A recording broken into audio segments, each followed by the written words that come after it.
Hi everyone, welcome to another property showcase from propertycozy.com. I am Tavia and I will be your property guide for today. Please remember to like, share, subscribe and hit the notification bell to be notified when a new property is available. Let's get into it.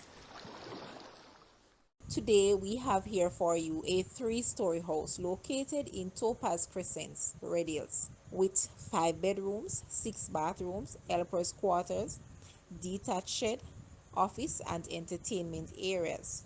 There are enclosed balconies and patios to allow the full enjoyment of the peaceful gardens and stunning city and sea views.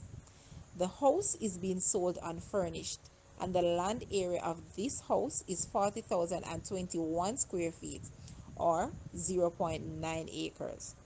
Other features of this house includes ceramic tiling, garden area, workshop detached, water tank, water heater, grilled, main level entry, fully fenced, family oriented, private setting, view of the ocean, view of the city, quiet area, landscaped, acreage, and paved road.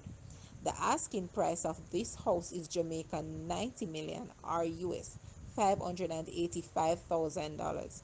Now, let's take a look at this house and please leave a comment and let us know your thoughts.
Thank you for watching. Please remember to like, share, subscribe, and leave a comment below. Also, for more details on this property, please visit the description area below. I am Tavia and I was your property guide for today. Until next time, put God first and keep safe.